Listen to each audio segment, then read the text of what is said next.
What Daniel didn't know was that while he was dismissing me as some sentimental old woman who hoarded junk, I had been quietly tracking down every single piece of my collection he'd sold behind my back for the past 4 months. And the evidence I was about to present would expose a betrayal so calculated and systematic that it would shatter everything he thought he knew about those worthless antiques, and about me. Before we dive in, tell us where you're watching from in the comments, and if this story hits close to home, make sure you're subscribed, because tomorrow's story is even more shocking. My name is Eleanor Hartwell. I'm 70 years old. 2 weeks ago, I became the mother who destroyed her son's lies and possibly saved a lifetime's worth of irreplaceable family history from disappearing forever. Not because I'm some possessive parent who can't let go of material things. Not because I'm a paranoid old woman who sees theft everywhere. Because while my son was convinced I was too old and out of touch to understand modern economics, I was using skills he never knew I possessed. Skills that would uncover every transaction, every buyer, and every lie he'd told me about my missing collection. Daniel is 42 years old. He's a struggling real estate agent in Phoenix, Arizona. He drives a leased BMW he can barely afford. He lives in a rental house in Scottsdale that's beyond his means. He has always prided himself on being a, quote, modern businessman who understands market value.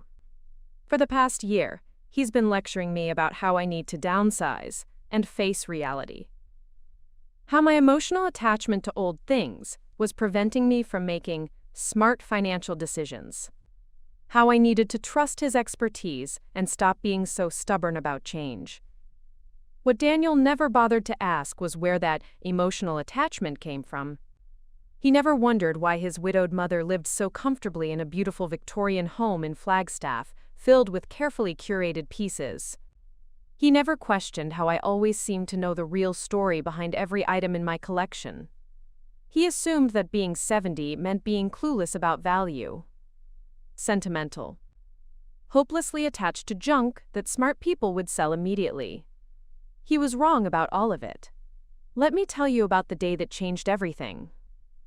The day I discovered exactly how little my son respected not just my intelligence, but the legacy I'd spent 50 years building. The day that would cost him everything he thought he'd cleverly stolen. It was a Tuesday morning in September. Arizona was having one of those perfect autumn days where the heat finally breaks and you remember why people choose to live in the desert. I'd spent the morning in my study, cataloging some recent acquisitions for my collection. Daniel had been visiting more frequently lately, always with various excuses. Just checking on you, Mom. Wanted to see how you're doing in this big house. Have you thought any more about what we discussed? What we discussed. As if his repeated suggestions that I sell my collection and move to a retirement community were actual conversations, rather than lectures I'd politely endured. That morning, Daniel arrived unannounced. He brought coffee and pastries from my favorite bakery. Sweet gestures that would have meant more if they weren't always followed by conversations about my situation. Mom, he said as we sat in my living room. We were surrounded by the pieces I'd collected over decades. I've been thinking about what you said last month. About wanting to keep the collection together. I hadn't said anything about keeping the collection together. In fact, I'd never indicated that I was planning to do anything with my collection at all. I didn't say that, Daniel, I replied carefully. Well, you implied it, Daniel continued, but I've been doing some research. I think I found a solution that could work for both of us. Both of us. As if my collection was somehow his concern to solve. What kind of solution? I found this estate sale company that specializes in vintage collections, Daniel said. He pulled out a business card. They could handle everything. Professional appraisals, marketing to the right buyers, even staging for maximum impact. Professional appraisals, marketing to the right buyers, words that sounded knowledgeable, but revealed that Daniel had no idea what he was talking about. What he was talking about. Daniel, I'm not planning to sell my collection. But Mom, you have to be realistic, Daniel said. He used that tone people use when they think they're being patient with someone slow. You're 70 years old. You live alone in a house full of valuable things. What happens if something happens to you? What happens if something happens to you? the veiled threat that suggested my collection was somehow dangerous rather than precious. "Nothing is going to happen to me," I said. "You don't know that," Daniel replied. "And in the meantime, all this value is just sitting here, not helping anyone, not being appreciated by people who would really understand what they're looking at. Not being appreciated by people who would really understand. As if I, who had spent 50 years studying, collecting, and preserving these pieces, didn't understand what I was looking at." But I smiled and nodded. I'd learned something important over the years. Sometimes the best way to gather information is to let people think you're considering their suggestions. "What would this estate sale company do exactly?" I asked. Daniel's face brightened. He appeared relieved that I was finally being reasonable. "They'd come in, assess everything, group pieces by value and appeal," he explained. "Then market them to collectors who would really appreciate them. You'd get fair market value. The pieces would go to people who understand their worth. Fair market value. People who understand their worth." Daniel had clearly rehearsed this pitch. "How did you find this company?" "Online research," Daniel said. "I've been looking into options for months, just in case you ever decided you were ready to make a change." Looking into options for months. Just in case. Daniel had been planning this conversation for a long time. "That's very thoughtful of you," I said. "I just want what's best for you, Mom," Daniel said earnestly. "I know how much these things mean to you. That's why I want to make sure they end up with people who will value them the way you do. People who will value them the way you do." The right words, but something about Daniel's enthusiasm felt wrong. The conversation continued for another hour. Daniel showed me printouts from auction websites. He had examples of similar pieces that had sold for good money. He talked about market trends and collector demographics. Everything sounded professional, knowledgeable, like he'd really done his homework. But there were things that bothered me. Little inconsistencies in his explanations. Stories that didn't quite add up when I paid attention to the details. When I asked about the estate sale company's credentials, Daniel was vague. "They're very reputable," he said. "Good reviews online." When I asked about their process for authentication, Daniel deflected. "They handle all that technical stuff," he said. "You don't need to worry about the details." When I asked about their client references, Daniel changed the subject. "The important thing is that you'd get fair value," he said. "And you wouldn't have to deal with the stress of managing everything yourself. Wouldn't have to deal with the stress. As if managing my own collection was some burden rather than something I'd been doing successfully for decades." But Daniel was my son. Despite my concerns, I wanted to believe he had my best interests at heart. "I'll think about it," I told him as he prepared to leave. "Don't think too long," Daniel said. "The market for antiques is really strong right now. You don't want to miss the opportunity. Don't want to miss the opportunity." Creating urgency for a decision I hadn't asked to make. That afternoon, after Daniel left, I walked through my house with new eyes, looking at pieces I'd lived with for years, wondering if Daniel was right, if I was being sentimental about things that were really just objects. My collection filled every room of my Victorian home. Furniture from different periods and regions. Artwork by artists whose careers I'd followed for decades. Ceramics and glassware with fascinating provenance stories. Books that were first editions or had belonged to notable people. Wawaf, Basmans. Each piece had a story. Each piece had been carefully chosen. Each piece represented years of research, authentication, and careful acquisition. But maybe Daniel was right. Maybe I was too attached to things when I should be thinking practically about the future. They ekosente batterijs, en inge dakter. Ataquis in sriger, with nieuwe plantake kas, with meditarmas highways. Ataquisente plantake. That evening, I decided to do something I hadn't done in years. Something Daniel would have been shocked to learn I was capable of. I decided to verify his story about the estate sale company. not because I was suspicious of my son, but because due diligence had been ingrained in me through decades of professional habit. I sat down at my computer and started with the basics. The company name on Daniel's business card, their website, their claimed credentials and experience. What I found was interesting. Southwestern Estate Solutions existed.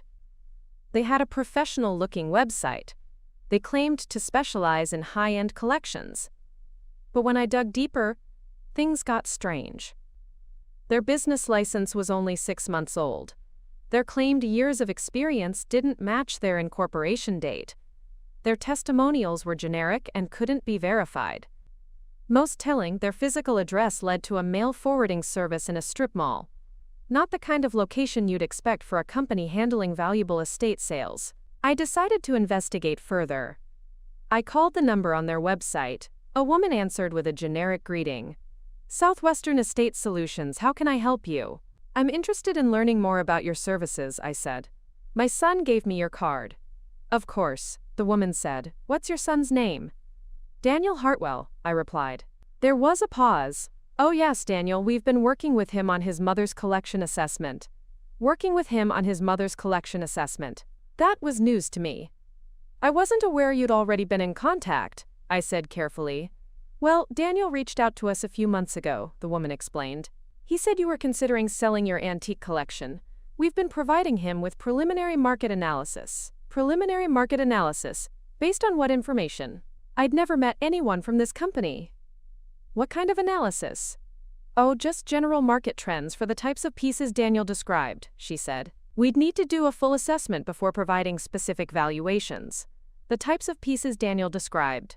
How could Daniel describe my pieces accurately enough for market analysis? He'd never shown any interest in antiques before his recent visits. "I see," I said.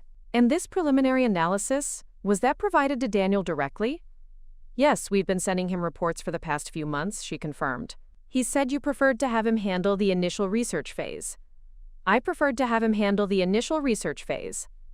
Something I'd never said or agreed to. "Thank you for the information," I said. "I'll discuss this with Daniel and get back to you." After I hung up, I sat in my study thinking about this conversation. Daniel had been in contact with this estate sale company for months. He'd been receiving market analysis reports. He'd told them I preferred to have him handle things. All without mentioning any of this to me until today. That's when I started to wonder what else Daniel might have been doing without telling me. I decided to take a closer look at my collection. Not just the obvious pieces in the main rooms, but everything, including items stored in the basement and guest rooms. What I found made my blood run cold. Several pieces were missing: a Georgian silver tea service that had been in my dining room cabinet, a pair of Meissen figurines from my bedroom mantel, a signed Tiffany lamp from the guest room. At first, I thought maybe I'd moved them, or loaned them to someone and forgotten. But as I checked more carefully, I realized these weren't the only missing items. A rare first edition book from my library, a small oil painting from the hallway, an antique jewelry box from my bedroom. Piece after piece that I'd assumed were exactly where I'd left them. All gone. My son hadn't been visiting more frequently to check on me. He'd been visiting to steal from me. But I needed to be sure before I accused Daniel of anything. Maybe there was some other explanation. Pakiki. I spent the next 3 days methodically inventorying my entire collection, checking every piece against the detailed records I'd kept for decades. By Friday evening, I had a list of 27 missing items. Pieces worth thousands of dollars each, some irreplaceable because of their rarity or provenance. Daniel had stolen over $150,000 worth of antiques from my home. And he'd been planning to convince me to sell the rest through his fake estate sale company. But Daniel had made one crucial mistake in his assessment of the situation. He thought his 70-year-old mother was too old and naive to understand what was happening to her collection. He had no idea that his mother had spent 30 years developing skills that made tracking stolen antiques her specialty. That being, quote, to understand modern economics had actually given me the expertise to trace exactly where every piece had gone and how to get them back. Daniel was about to learn that his mother wasn't the confused old woman he thought I was. Them back, He was about to discover that some old women have skills he never imagined. Skills that would destroy his perfect theft and send him to prison for the next several years. Hulo. The next morning, I made a phone call I hadn't made in 5 years. To someone who would help me track down every single piece Daniel had stolen. Because while my son thought being 42 made him smarter than his 70-year-old mother, he was about to learn a very expensive lesson about underestimating people. Especially people who'd built their careers on finding stolen art and antiques. My name is Eleanor Hartwell. I'm 70 years old. And I'm about to show my son exactly what happens when you steal from someone who spent 3 decades working as a specialized investigator for art theft recovery. Daniel thought he was stealing from a sentimental old woman. While he was actually stealing from one of the most successful art recovery specialists in the Southwest.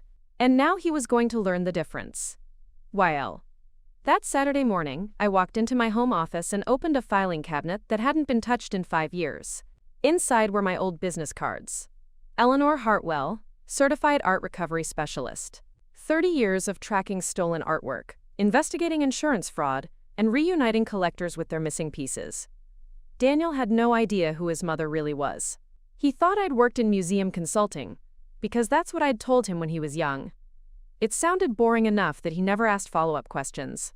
When he got older, he never bothered to ask for details. If he had asked, he would have learned some interesting things about his mother. Like the fact that I'd been one of the most successful art recovery specialists in the Western United States. That I'd specialized in tracking stolen antiques and fine art through auction houses, estate sales, and private dealers. That I'd helped recover over $15 million worth of stolen art during my career.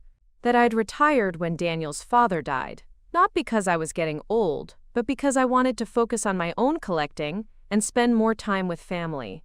That I'd kept my certifications active and my contacts current, just in case, Watatman. Just in case my own son ever decided to steal from me. I pulled out my laptop and accessed databases that most people don't know exist. Professional networks that can trace any art or antique sale if you know how to ask the right questions. Daniel thought he was dealing with a naive elderly woman who wouldn't notice her missing pieces until it was too late. How? He was about to learn how wrong he was. The first thing I did was run a comprehensive search using tools that aren't available to the general public. Art loss databases, auction house records, estate sale archives, and private dealer networks. Within 2 hours, I had found the first piece. My Georgian silver tea service had been sold through an estate sale company in Scottsdale 3 weeks ago.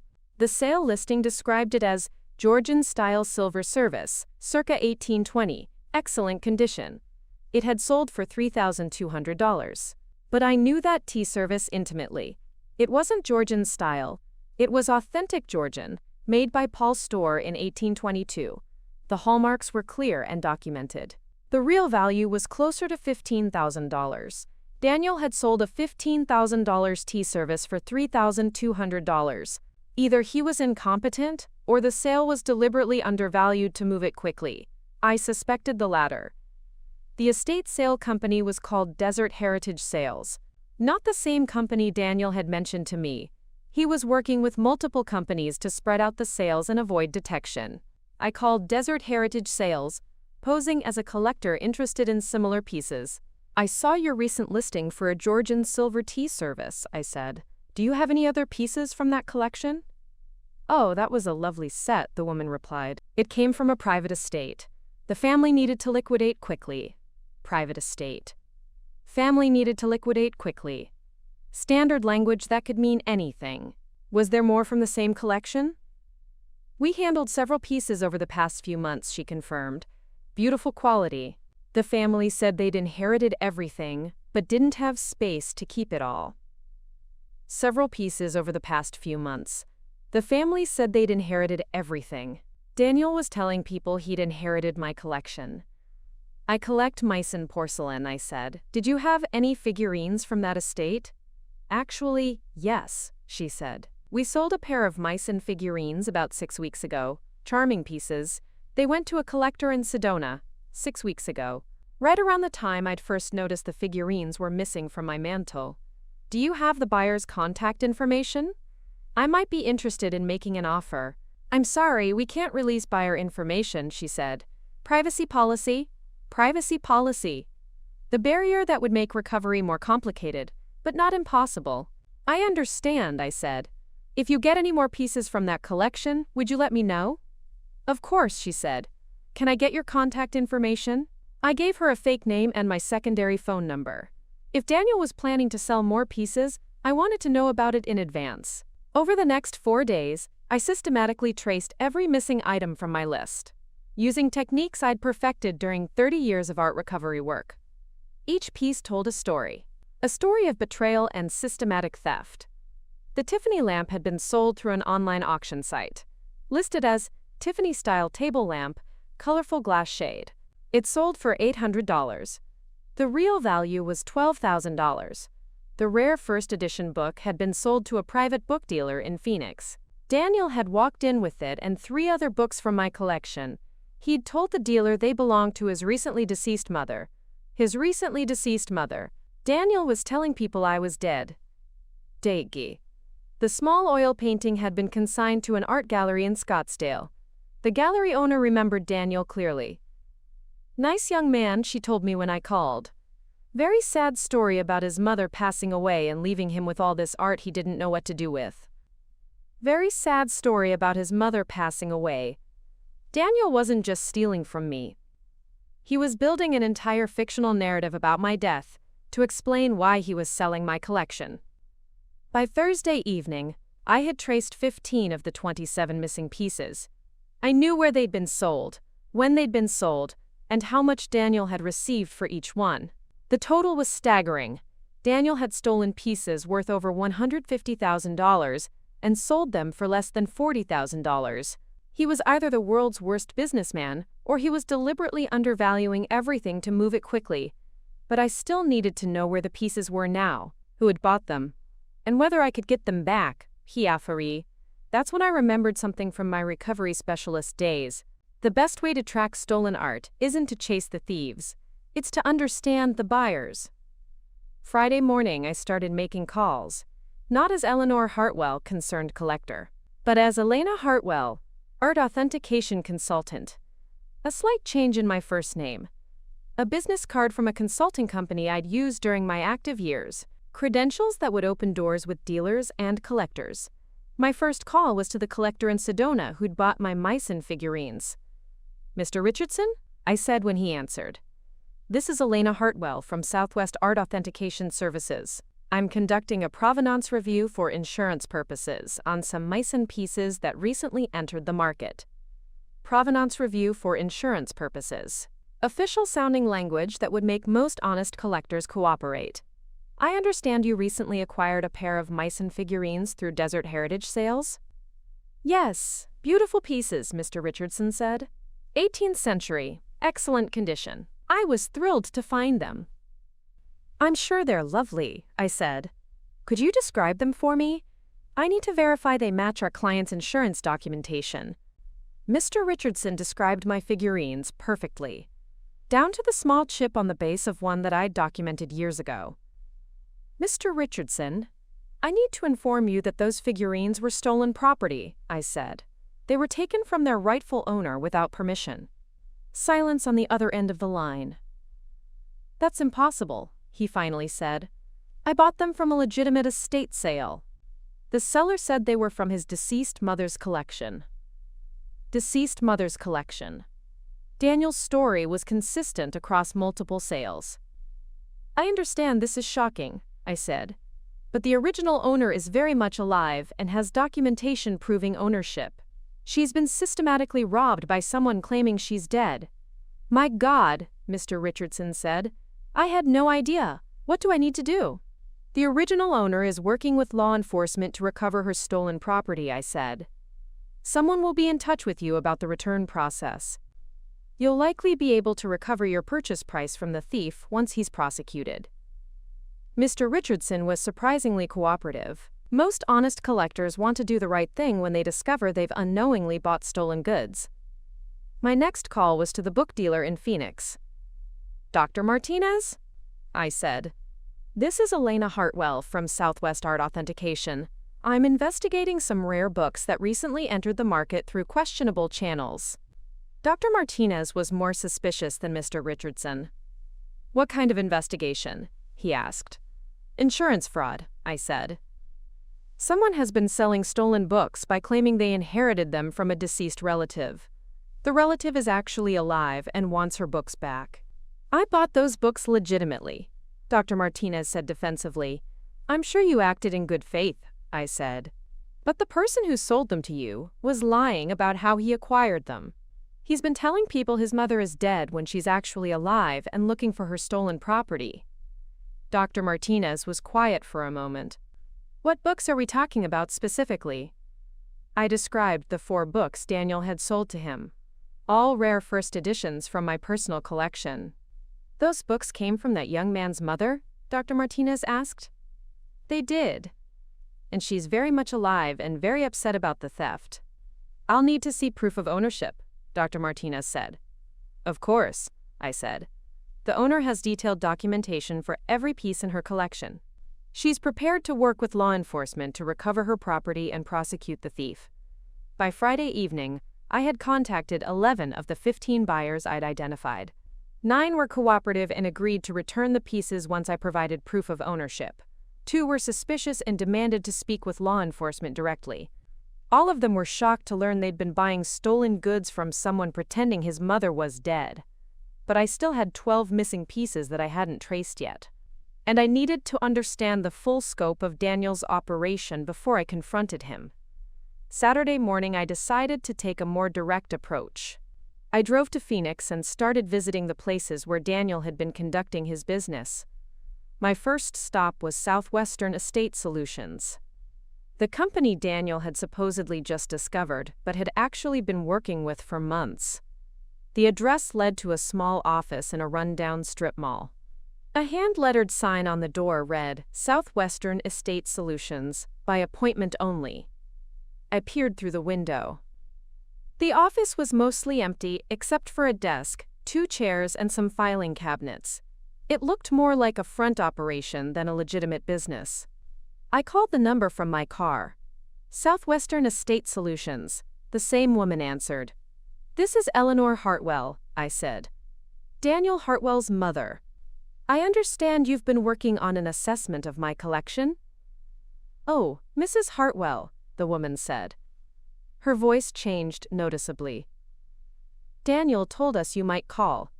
He said you were having some confusion about the arrangement." Confusion about the arrangement. As if my objection to being robbed was a mental health issue. "What arrangement?" I asked.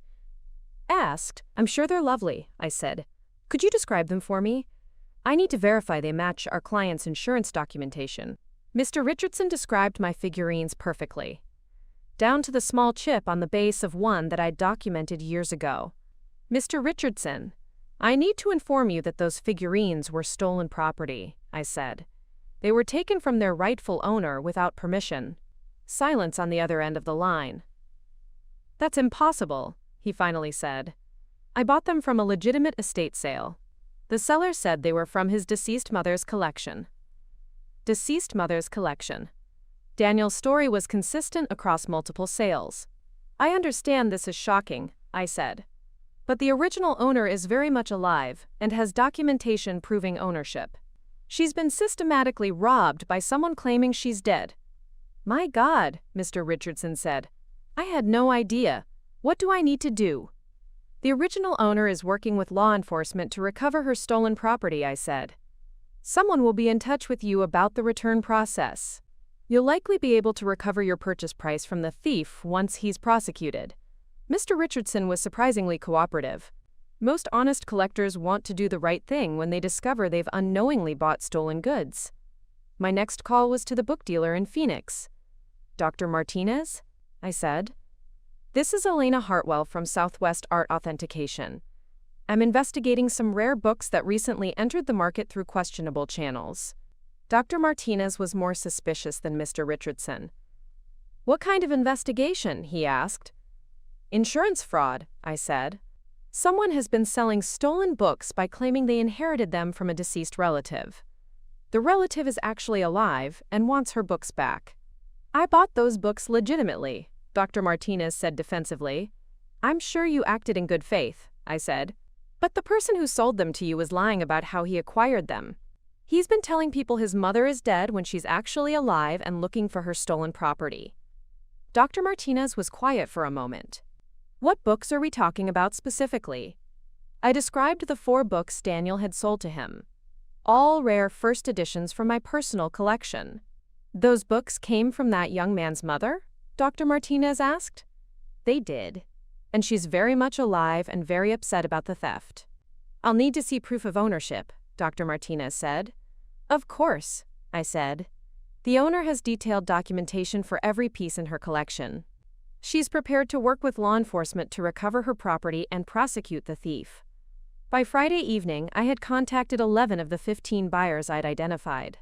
9 were cooperative and agreed to return the pieces once I provided proof of ownership. 2 were suspicious and demanded to speak with law enforcement directly. All of them were shocked to learn they'd been buying stolen goods from someone pretending his mother was dead. But I still had 12 missing pieces that I hadn't traced yet, and I needed to understand the full scope of Daniel's operation before I confronted him. Saturday morning, I decided to take a more direct approach. I drove to Phoenix and started visiting the places where Daniel had been conducting his business. My first stop was Southwestern Estate Solutions, the company Daniel had supposedly just discovered but had actually been working with for months. The address led to a small office in a rundown strip mall. A hand-lettered sign on the door read, Southwestern Estate Solutions, by appointment only. I peered through the window. The office was mostly empty, except for a desk, 2 chairs, and some filing cabinets. It looked more like a front operation than a legitimate business. I called the number from my car. Southwestern Estate Solutions, the same woman answered. This is Eleanor Hartwell, I said. Daniel Hartwell's mother. I understand you've been working on an assessment of my collection? Oh, Mrs. Hartwell, the woman said. Her voice changed noticeably. Daniel told us you might call. He said you were having some confusion about the arrangement. Confusion about the arrangement. As if my objection to being robbed was a mental health issue. What arrangement? I asked. The consignment agreement Daniel signed on your behalf, she said, for the pieces you wanted to test the market with before committing to a full estate sale. Consignment agreement Daniel signed on your behalf, pieces you wanted to test the market with. Daniel had forged my signature and created a fictional narrative about my intentions. I never agreed to any consignment, I said. Well, that's between you and Daniel, the woman said. We have his signed authorization to handle the sales. If there's a family dispute, you'll need to work that out with him. Signed authorization to handle the sales. Daniel had created paperwork giving this company permission to sell my property. Gwenteji, can I see this authorization? I asked. You'd need to speak with Daniel about that, she said. We deal with him directly on all matters related to your account. Your account. As if I were a client who'd chosen to work with them. I hung up and sat in my car, processing what I'd just learned.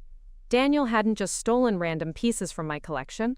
He'd created an entire fraudulent business relationship with this company. He'd forged documents giving them permission to sell my property.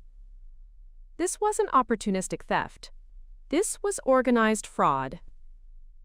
My next stop was Desert Heritage Sales, the company that had sold my tea service. Desert Heritage was more legitimate than Southwestern Estate Solutions. They had a real office, real staff, and what appeared to be a legitimate business operation. I walked in and asked to speak with someone about estate consignments. I'm Eleanor Hartwell, I told the manager. I believe my son Daniel has been consigning some of my pieces through your company. The manager looked uncomfortable. Mrs. Hartwell, he said carefully, I think there might be some confusion. The Daniel Hartwell we've worked with told us his mother had passed away. More confirmation that Daniel was systematically lying about my death. I'm very much alive, I said. And Daniel has been selling my property without permission. The manager's face went pale. Are you saying the pieces we sold were stolen? That's exactly what I'm saying, I said. Daniel has taken items from my collection and sold them by claiming I'm dead. My God, the manager said. We had no idea. He seemed very genuine. He even showed us what appeared to be estate documentation. Estate documentation. Daniel had created fake paperwork to support his theft. What kind of documentation? Death certificate, will excerpt naming him as executor, that sort of thing, the manager said. It all looked legitimate. Death certificate. Will excerpt?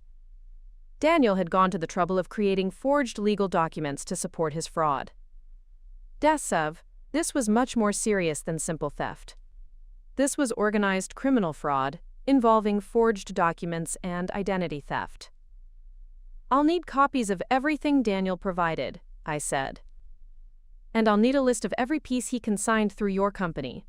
The manager was fully cooperative once he understood the situation. He provided me with copies of all the forged documents Daniel had used. He gave me a complete list of the 7 pieces Daniel had sold through Desert Heritage. Most importantly, he gave me contact information for all the buyers.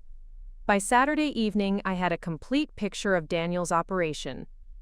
He was working with at least 4 different companies. He was using forged documents to establish his authority to sell my property. He was telling consistent lies about my death to explain his possession of valuable antiques. And he was planning to expand the operation. According to Southwestern Estate Solutions, Daniel had scheduled a full estate assessment for the following week.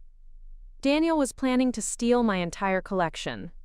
But Daniel had made one crucial mistake in his criminal enterprise. Bidla squa'athing connells. He thought his 70-year-old mother would never figure out what he was doing. He had no idea that his mother had spent 30 years investigating exactly these kinds of fraud schemes. That being, quote, to understand modern economics, had actually given me the expertise to trace every sale, identify every buyer, and document every forged document. Daniel was about to learn that his mother wasn't the confused old woman he thought I was. He was about to discover that some old women have professional networks that can track stolen art anywhere in the world. Her hoot at the Shire. Sunday morning, I made a series of phone calls to contacts I hadn't spoken to in years. Art recovery specialists, insurance investigators, and law enforcement officers who specialized in art theft. Eleanor, said Detective Sarah Mills when I called the Phoenix Police Department's art theft unit, I thought you were retired. I am retired, I said. But my son has been stealing from my personal collection and selling the pieces through forged estate sales. Your own son? My own son, I confirmed. I have documentation of the thefts, the sales, and the forged documents he's been using. I need to file a formal complaint and start recovery proceedings. How much are we talking about? At least $150,000 in stolen property so far, I said.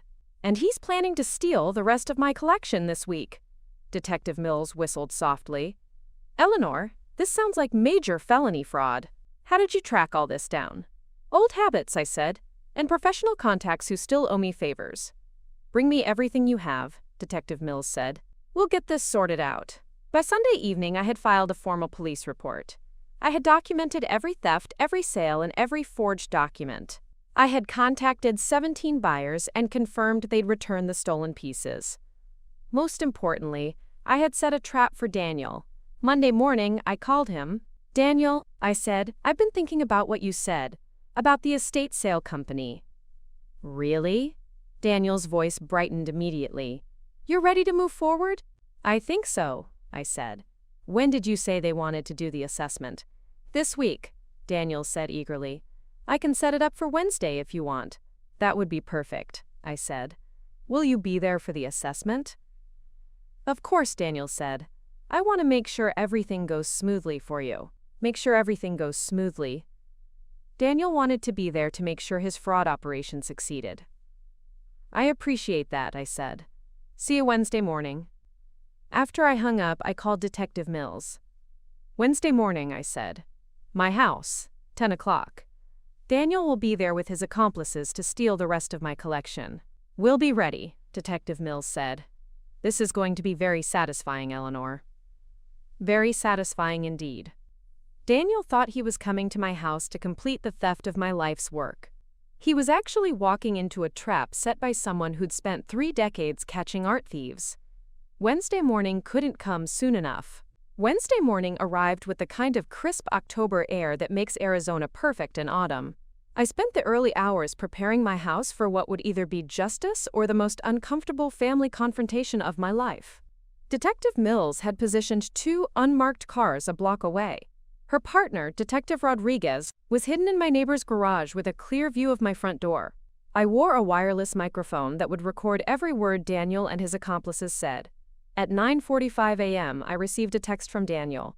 Running a few minutes late. Be there by 10:15. Running late. Probably coordinating with his criminal partners to make sure their story was straight. I used the extra time to walk through my house one more time, looking at pieces I'd spent 50 years collecting, wondering how many more would have disappeared if I hadn't discovered Daniel's scheme. My collection represented more than just financial value. Each piece connected me to specific moments in my life. The Art Deco vase I'd found in a tiny shop in Santa Fe during my honeymoon, the Ming Dynasty bowl I'd purchased after my first major art recovery case, the Victorian jewelry box that had belonged to my grandmother. Daniel saw these pieces as commodities to be liquidated. I saw them as my life's work and family legacy. At 10:12 a.m., Daniel's BMW pulled into my driveway. He wasn't alone. A woman in her 40s got out of the passenger seat. She carried a leather portfolio and wore the kind of professional outfit that suggested serious business. A man in his 50s emerged from the back seat. He had a camera and what appeared to be measurement equipment. The assessment team Daniel had assembled for his final theft. I watched through my window as they approached my front door. Daniel was animated, gesturing toward the house and talking rapidly, probably explaining the layout and pointing out the most valuable pieces. The doorbell rang at exactly 10:15 a.m. "Mom," Daniel said when I opened the door. "I'd like you to meet Linda Chen from Southwestern Estate Solutions, and Robert Martinez, their appraiser." Linda Chen extended her hand with a professional smile.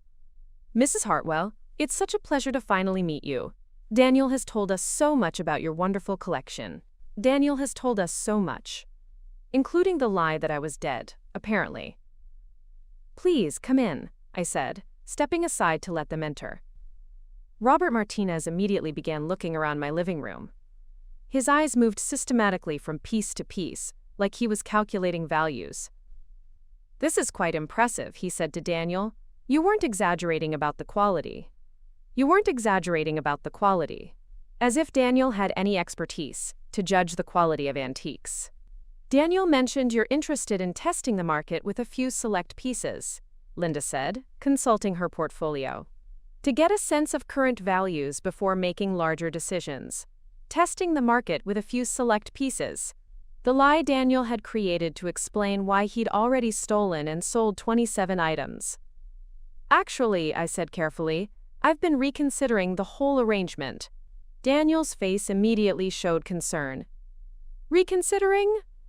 "I've been talking to some friends about estate sales," I continued. "They had some concerns about moving too quickly." I watched Daniel's reaction as I introduced uncertainty into his plan. "Meaning-else? What kind of concerns?" Linda asked. "Questions about authentication, provenance documentation, that sort of thing," I said. One friend mentioned she'd heard about sellers not getting full value because pieces weren't properly researched.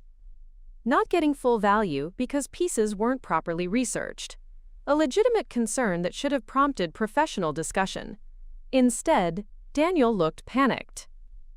"Mom, we talked about this," he said quickly. "Linda's company handles all the authentication and research. You don't need to worry about those details."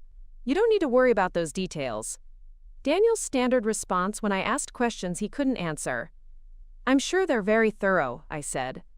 "But I'd like to understand the process better. How do you verify provenance for pieces that have been in private collections? How do you verify provenance?" A basic question that any legitimate estate sale company should answer easily. Linda and Robert exchanged a quick glance. "We have standard procedures for documentation," Linda said vaguely. "Each piece is researched according to industry protocols." Standard procedures. Industry protocols. Generic language that didn't answer my specific question. "Could you show me an example?" I asked. Maybe walk me through how you'd handle one of my pieces? Daniel was sweating now despite the cool morning air. Mom, you're getting too caught up in the technical details, he said. The important thing is that you get fair value for your pieces. Fair value. Like the $3,200 he'd received for my $15,000 tea service. I'd still like to understand the process, I said. Robert cleared his throat. Mrs. Hartwell, we've actually already begun preliminary assessments on some of your pieces. Based on Daniel's descriptions and photos. Preliminary assessments based on Daniel's descriptions and photos. They were admitting to evaluating my property without my knowledge or permission. What pieces? I asked. Robert consulted a tablet. The Georgian silver tea service, for example. Beautiful piece. We estimated it could bring $3,000 to $4,000 at the right sale. Could bring $3,000 to $4,000.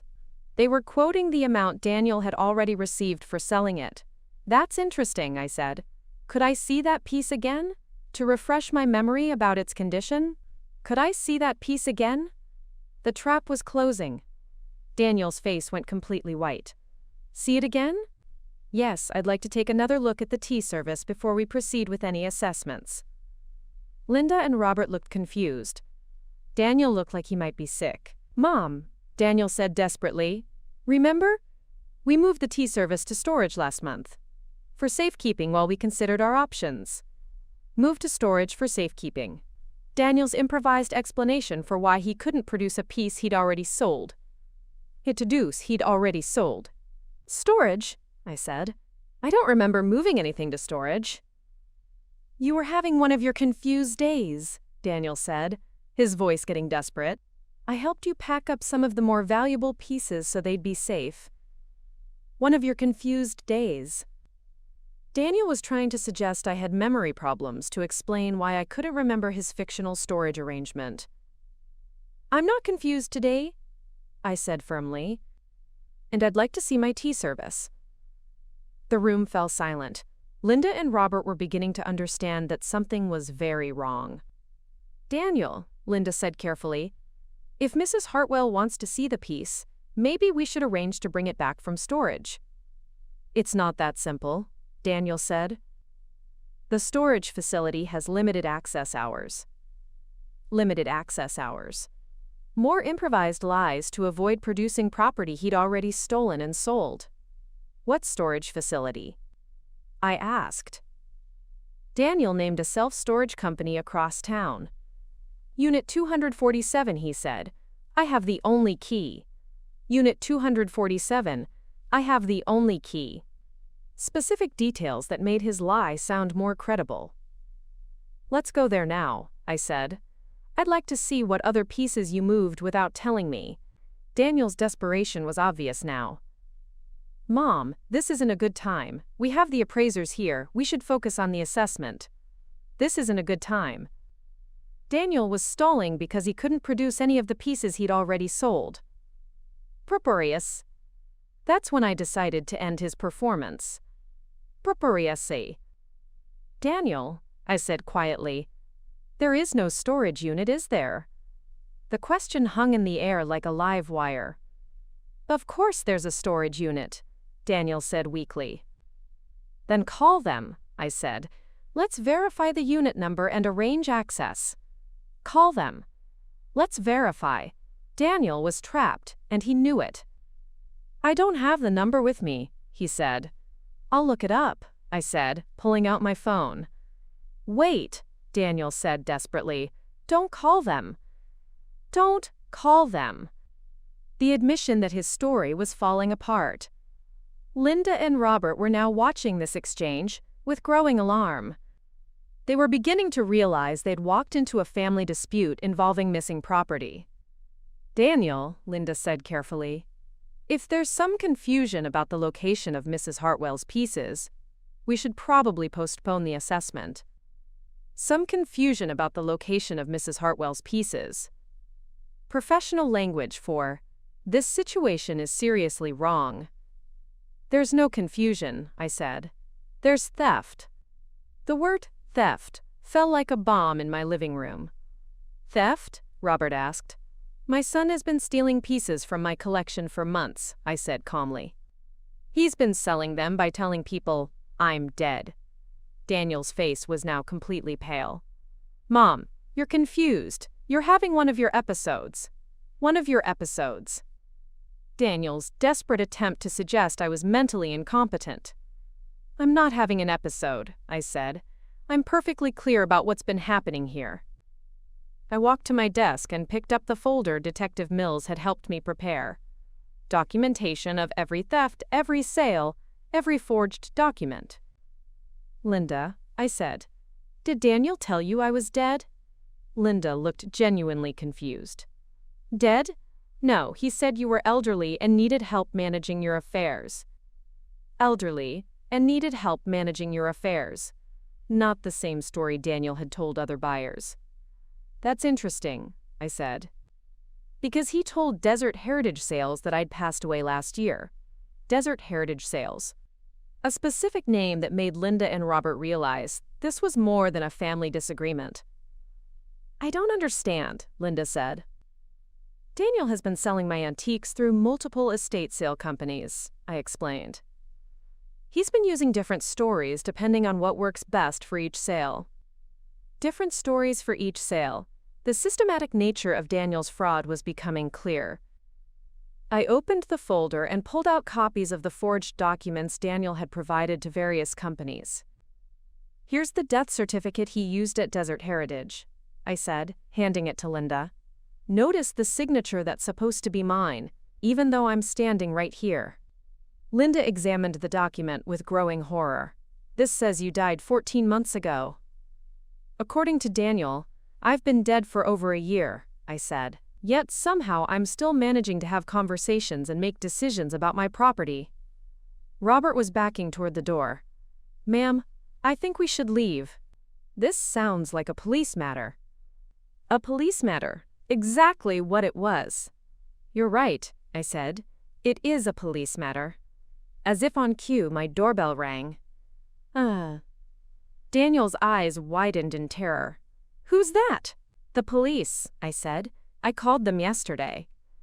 I walked to the front door and opened it. Detective Mills and Detective Rodriguez stood on my porch in full uniform. Mrs. Hartwell, Detective Mills said formally, we're here about the art theft complaint you filed. Daniel made a sound like a wounded animal. Please come in, I said. I believe you'll want to speak with my son Daniel and his associates. Linda and Robert immediately began distancing themselves from Daniel. Officers, Linda said quickly, we had no idea about any of this. We thought we were conducting a legitimate estate assessment. We'll need to speak with all of you, Detective Rodriguez said, to understand exactly what's been happening here. Daniel was now sitting heavily in my armchair, his head in his hands. Daniel Hartwell, Detective Mills said, you're under arrest for theft, fraud, and forgery. You have the right to remain silent. As Detective Mills read Daniel his rights, I felt a mixture of sadness and satisfaction. Sadness that my own son had betrayed me so completely. Satisfaction that justice was finally being served. Linda and Robert provided statements to the police. They were cooperative and clearly had no idea they'd been participating in a criminal scheme. They would face no charges as long as they testified truthfully about their interactions with Daniel. Mrs. Hartwell, Detective Rodriguez said as they prepared to take Daniel away, we'll need you to come to the station later to sign additional paperwork, but this is a solid case. Your documentation is excellent. Your documentation is excellent.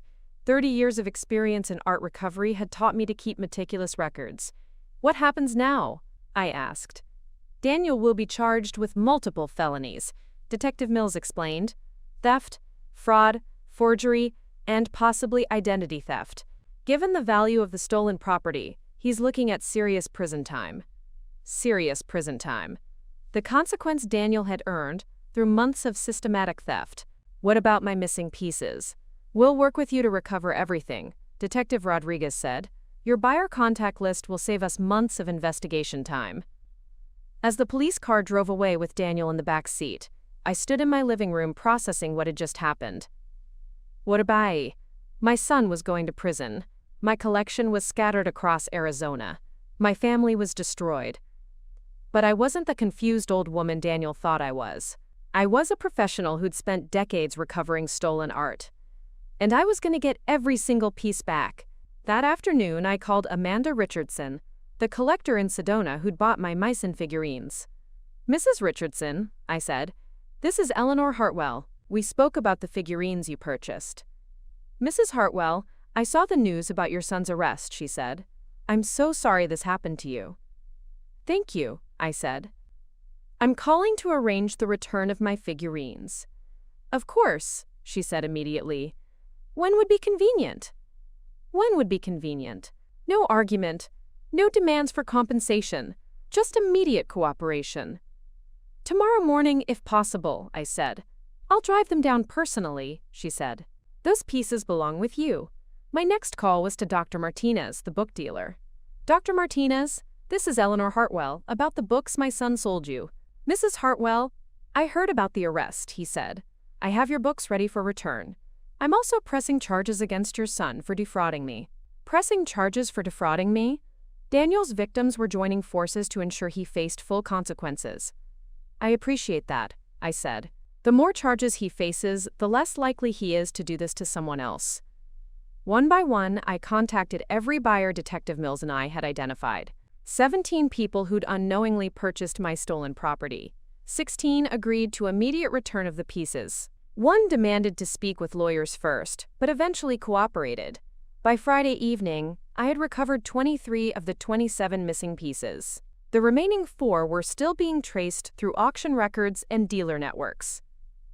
Saturday morning, I sat in my study, surrounded by returned pieces. Each one told a story of betrayal and recovery. Each one represented a small victory against someone who'd tried to destroy my life's work. And Reckley, I was wise habrens twavi. Trail and stripe pres wise. Bos wise ha prelate jivi, the trailati to proed new, habred trailati wise pros. The Meissen figurines were back on my mantle. The rare books were back in my library. The Georgian tea service would be returned Monday by the collector who'd bought it at the estate sale. But the emotional damage would take longer to heal. Daniel had been my only child. Despite our differences, I'd loved him and wanted to believe he loved me. Learning that he'd been systematically stealing from me while planning to take everything was devastating. Sunday afternoon, I received an unexpected visitor. Linda Chen from Southwestern Estate Solutions. "Mrs. Hartwell," she said when I opened the door, "I came to apologize personally." "You don't need to apologize," I said. "You were deceived just like everyone else."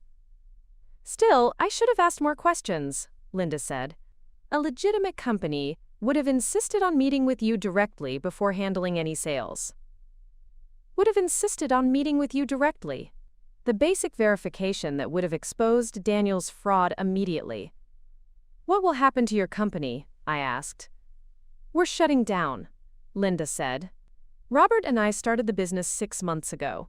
We're both new to estate sales. Daniel was our first major client." They'd built their entire business around my son's criminal scheme. "I'm sorry," I said. "Don't be," Linda replied.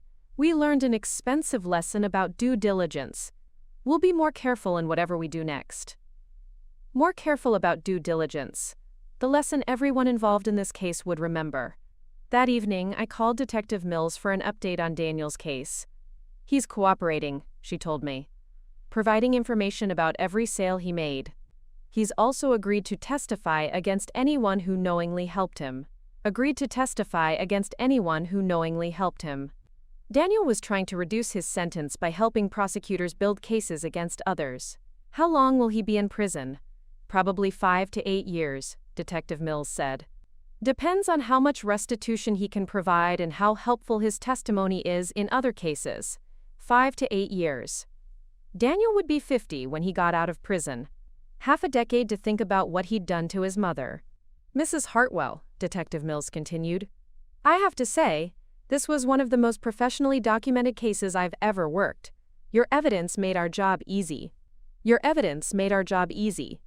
The skills I'd developed during 30 years of art recovery had served me well in recovering my own stolen property. Thank you, I said. I'm just glad it's over. But it wasn't completely over. I still had 4 missing pieces to recover, and I had a family relationship to somehow rebuild or replace. Monday morning, I started making calls to the auction houses and dealers, where Daniel might have sold the remaining pieces. Using contacts and databases that would take me across multiple states if necessary. Because while my son had thought he could steal my life's work and get away with it, he'd made one crucial mistake. He'd stolen from someone who'd spent 3 decades becoming an expert at finding stolen art. And I wasn't going to stop until I'd recovered every single piece he'd taken. The chase wasn't over. It was just getting started. 3 weeks after Daniel's arrest, I sat in my study staring at 4 empty spaces where irreplaceable pieces had once stood. A Japanese woodblock print by Hiroshige. A Civil War-era pocket watch that had belonged to my great-grandfather. A jade figurine from the Ming Dynasty. And most devastating of all, my grandmother's wedding ring. An Art Nouveau masterpiece with a rare pink diamond. These weren't just the most valuable pieces Daniel had stolen. They were the most personal. Items with family history that couldn't be replaced at any price. Detective Mills had exhausted her official resources. The police had recovered what they could through conventional channels. But these 4 pieces had vanished into the underground art market where documentation was scarce and dealers asked few questions. Mrs. Hartwell, Detective Mills had told me the previous Friday, we've hit a wall with the remaining pieces. They might have been sold out of state or to private collectors who don't advertise their acquisitions. Hit a wall. Out of state. Private collectors. The challenges that separated routine police work from specialized art recovery. I understand, I'd told her. Thank you for everything you've done. What I hadn't told Detective Mills was that I wasn't giving up. I was just transitioning from relying on law enforcement to using the skills that had made me successful during 30 years of private art recovery work. Monday morning, I made a phone call I hadn't made in 6 years. Marcus? I said when he answered. This is Eleanor Hartwell. Eleanor! Marcus Webb's voice boomed through the phone. I heard you were retired. I am retired, I said. But I need a favor. Marcus was the best art recovery specialist on the West Coast. We'd worked together on dozens of cases when I was active. If anyone could help me find my missing pieces, it was Marcus. What kind of favor? He asked. My son stole from my personal collection, I explained. Police recovered most of it, but 4 pieces are still missing. High-value items that probably went to specialized dealers. Your own son? Marcus sounded shocked. Eleanor, I'm so sorry. It's complicated, I said, but I need those pieces back. They're not just valuable, they're family heirlooms. Send me the details, Marcus said immediately. Descriptions, photos, provenance documentation. I'll put them into circulation through my network. His network. The underground system of contacts, informants, and specialists who tracked high-end stolen art across the country. There's more, I said. I want to work the case personally. I need to feel like I'm doing something active, not just waiting for phone calls. Eleanor, you know how dangerous some of these dealers can be. You've been out of the field for 6 years. I haven't been out of the field, I said. I've been building a collection, which means I've been dealing with dealers, auction houses, and private collectors the entire time. Marcus was quiet for a moment. You want back in? For this case only, I said. I need to find those pieces myself. All right, Marcus said, but we do this my way. Full backup, safety protocols, and you don't go anywhere alone. Full backup, safety protocols. Don't go anywhere alone. The precautions that kept art recovery specialists alive when dealing with criminals. Agreed, I said. Tuesday morning, I drove to Los Angeles to meet Marcus at his office in Beverly Hills. The drive gave me 4 hours to think about what I was doing. At 70 years old, I was coming out of retirement to track down stolen family heirlooms in a world that could be genuinely dangerous. But these weren't just any stolen pieces. They were the heart of my collection, items that connected me to 3 generations of family history. Mikarav, Marcus's office looked exactly like I remembered. Walls covered with photographs of recovered artwork. File cabinets full of case documentation. Computer screens showing databases most people never knew existed. "Eleanor," Marcus said, embracing me as I walked in. "You look exactly the same." "I feel exactly the same," I said, "just more motivated." Marcus had prepared a comprehensive briefing on the 4 missing pieces. He'd already run them through every database available to art recovery specialists. "The good news," he said, "is that none of these pieces have appeared in major auction houses or established galleries. That means they're still in the underground market." Still in the underground market. Which meant they could still be recovered if we knew where to look. "The bad news," Marcus continued, "is that underground dealers are much harder to track. And much more dangerous to approach. Much more dangerous to approach. The reality of dealing with people who bought and sold stolen art for a living." "What's our starting point?" I asked. "Your son's phone records," Marcus said. "Police gave us his call history for the past 6 months. Most calls were to the known dealers and estate sale companies. But there are 17 calls to numbers that don't match any legitimate business. 17 calls to numbers that don't match any legitimate business. The potential leads to underground dealers."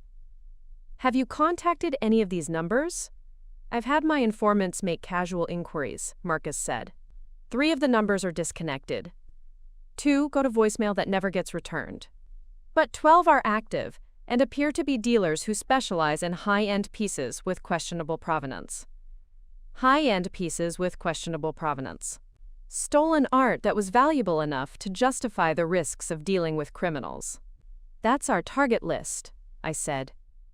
"Eleanor, these aren't the kind of people you can just call and ask about stolen property. We need to approach this carefully." "How carefully?"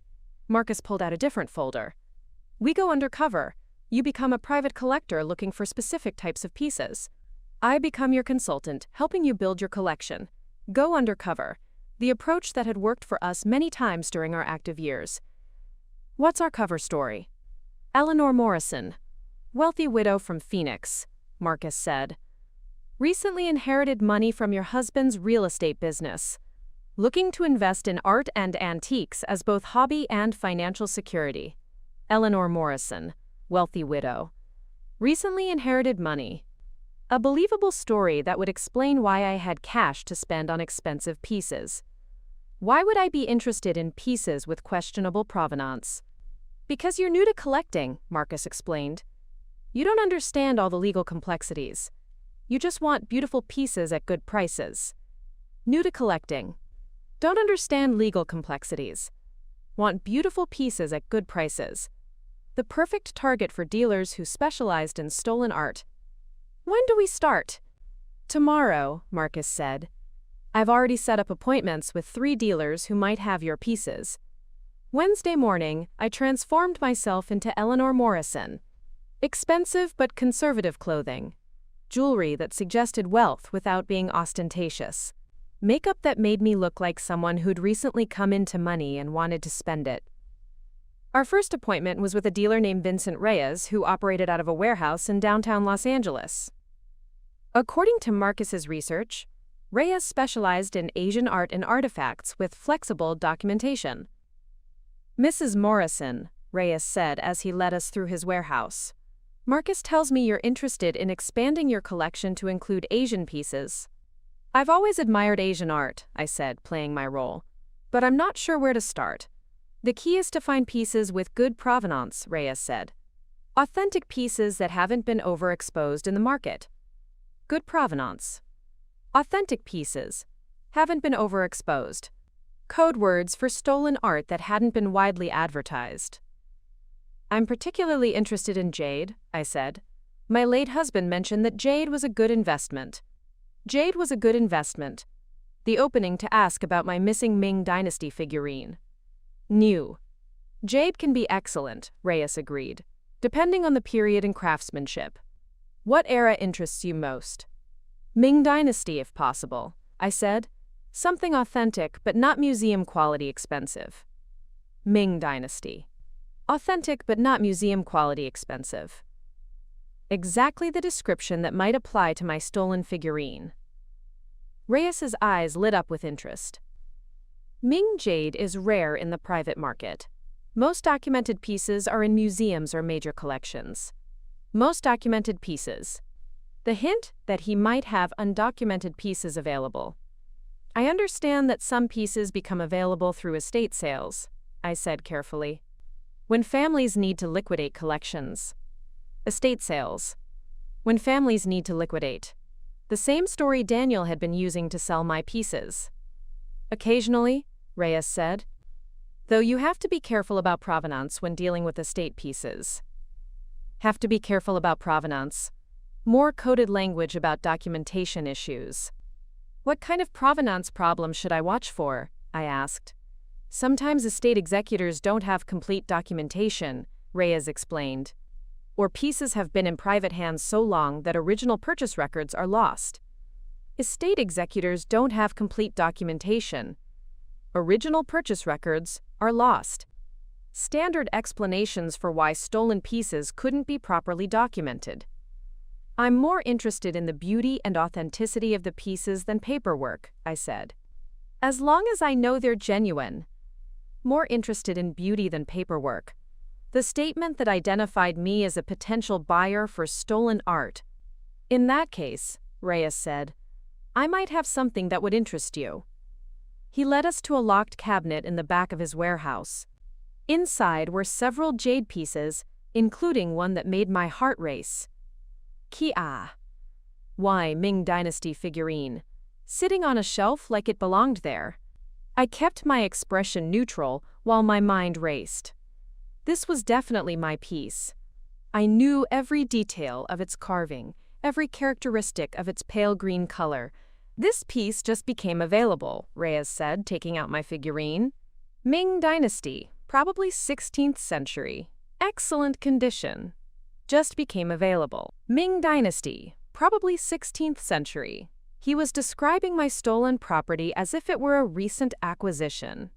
It's beautiful, I said, taking the figurine in my hands. How did you acquire it? How did you acquire it? The question that would reveal whether Reyes knew he was dealing with stolen property. Estate sale in Arizona, Reyes said. Family had to liquidate quickly due to financial circumstances. Estate sale in Arizona. Family had to liquidate quickly. The same story Daniel had been telling for months. What kind of documentation comes with it? Basic provenance letter from the estate, Reyes said. Nothing fancy, but enough to establish legitimate ownership transfer. Basic provenance letter from the estate. Enough to establish legitimate ownership transfer. Probably one of Daniel's forged documents. Hasate. What's the price? $12,000, Reyes said, which is quite reasonable for authenticated Ming jade. $12,000.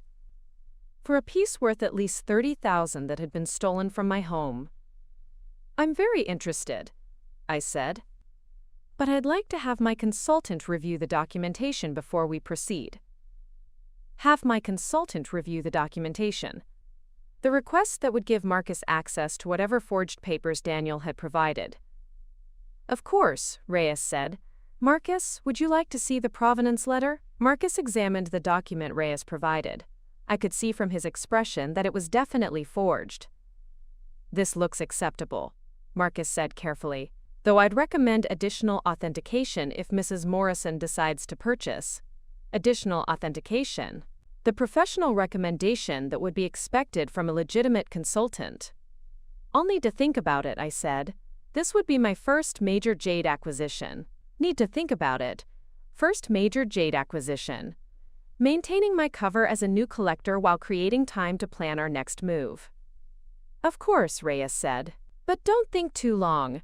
Pieces like this don't stay available indefinitely. Don't think too long. Creating urgency to pressure a quick decision. As we left Reyes's warehouse, Marcus and I maintained our roles until we were safely back in his car. That's definitely your piece? Marcus asked, once we were alone. Absolutely, I said. I've had that figurine for 15 years. I know every detail of its carving. The documentation is clearly forged, Marcus said. Same style as the papers your son used with the estate sale companies. Same style as the papers your son used. More evidence that Daniel had been working with underground dealers as well as legitimate companies. What's our next move? We set up a purchase meeting, Marcus said. But this time we'll have police backup ready to move in once the transaction is confirmed. Police backup ready to move in. The coordination between art recovery specialists and law enforcement that made successful prosecutions possible. Thursday morning, Marcus called Reyes to arrange the purchase. Mrs. Morrison has decided to buy the jade figurine, Marcus told him. She'd like to complete the transaction tomorrow if possible. Excellent, Reyes said. Can she bring cash? I prefer cash transactions for estate pieces. Prefer cash transactions for estate pieces. The payment method that left no paper trail for stolen art sales.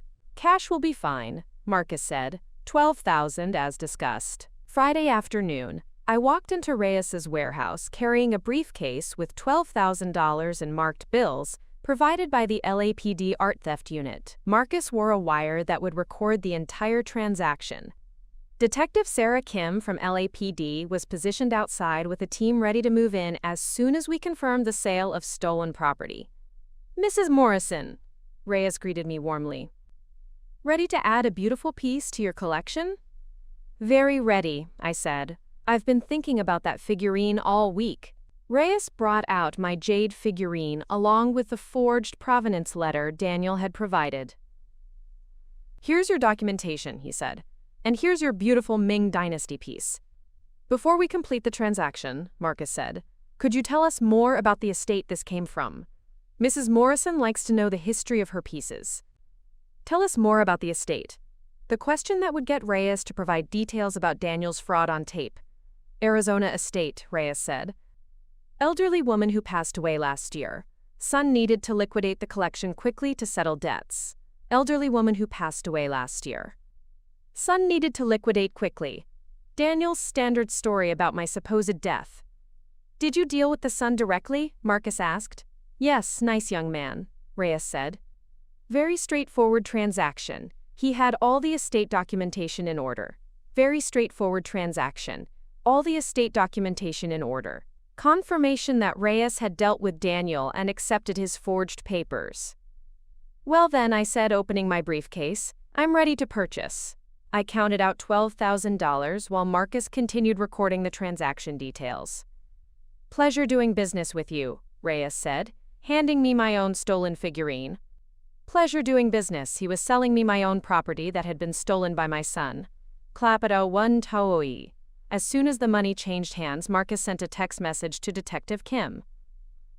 Within 2 minutes, LAPD officers surrounded the warehouse. Vincent Reyes, Detective Kim announced as she entered. You're under arrest for trafficking in stolen property. Reyes's face went completely white as he realized what had happened. This is a setup, he said desperately. This is justice, I replied, dropping my Eleanor Morrison persona. That figurine was stolen from my home by my son. You just sold me my own property. Sold me my own property.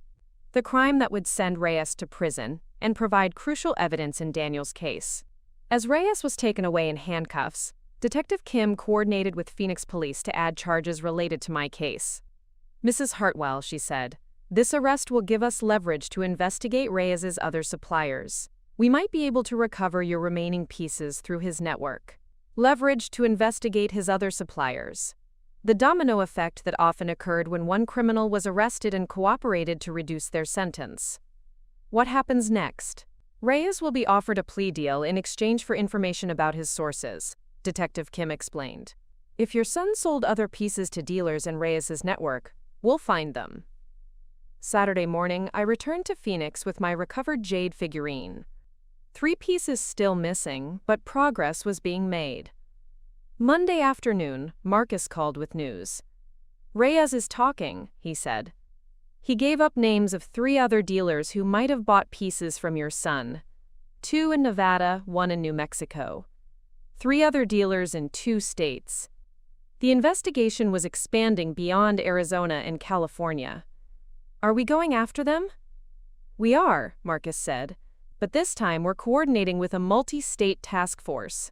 Your case has become part of a larger investigation into stolen art trafficking. Multi-state task force. Larger investigation. My personal theft case had become evidence in a major criminal operation.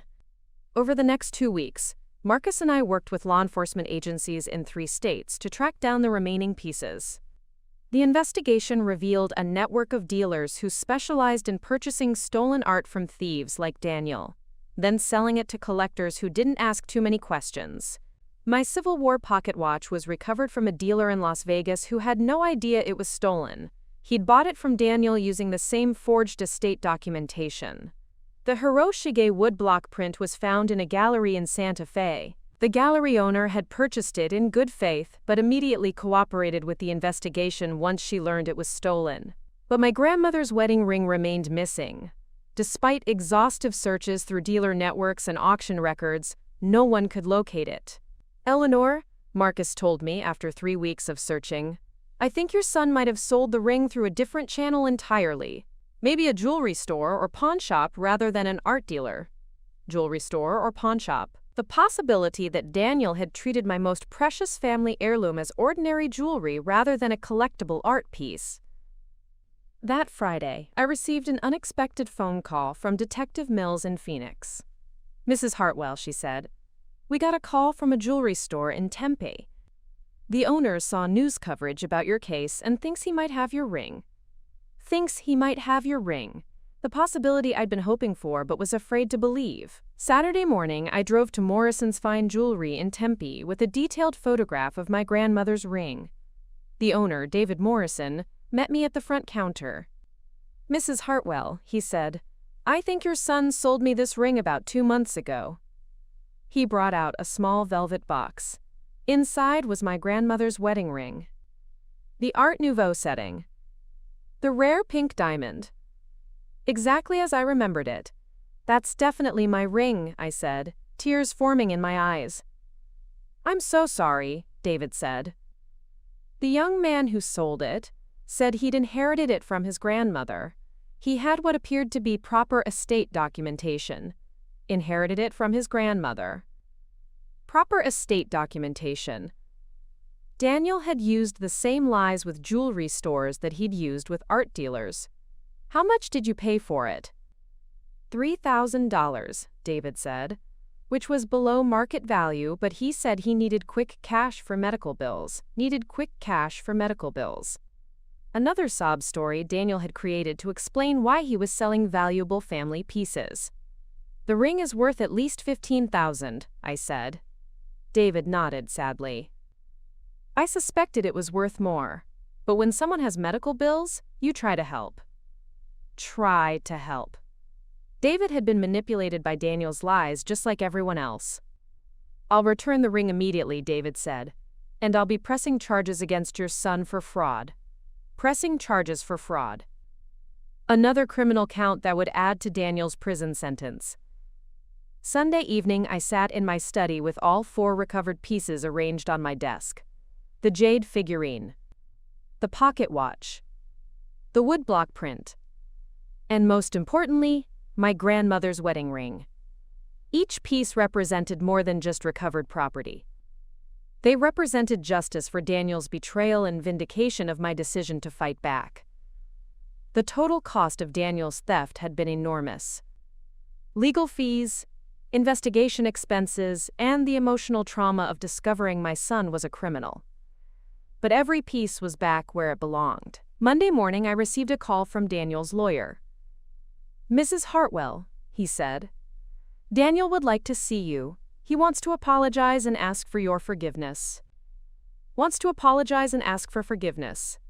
After stealing my life's work and telling people I was dead. "Is he hoping I'll ask for leniency at his sentencing?" I asked. "He says he just wants to apologize," the lawyer replied. "But I think he's hoping you might consider supporting a reduced sentence." Supporting a reduced sentence.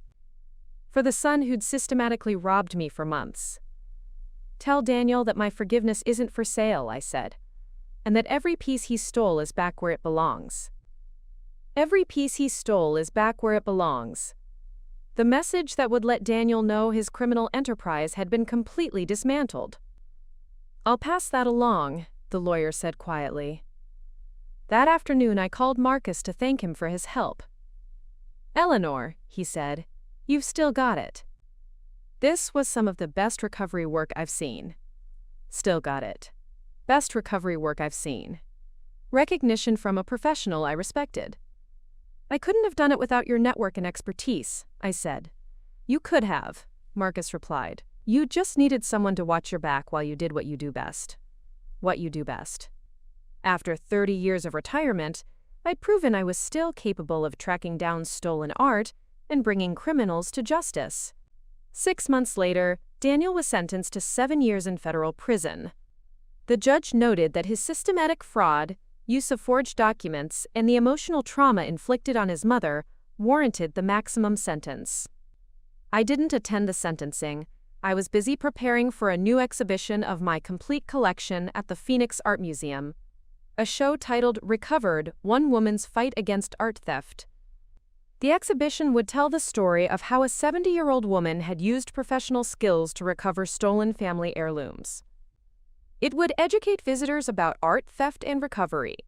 Most importantly, it would show that age and experience were advantages, not limitations.